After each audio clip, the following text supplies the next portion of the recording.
How to replace a toilet paper holder. You're gonna need a screwdriver with a Phillips head screwdriver bit and 4 toggle bolts with wing nuts and pliers. Take the old toilet paper holder out of the wall. They just come off.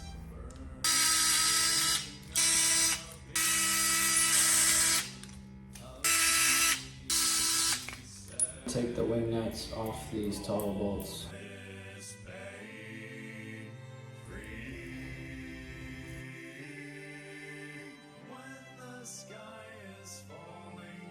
Put the toggle bolts through the holes in the wall.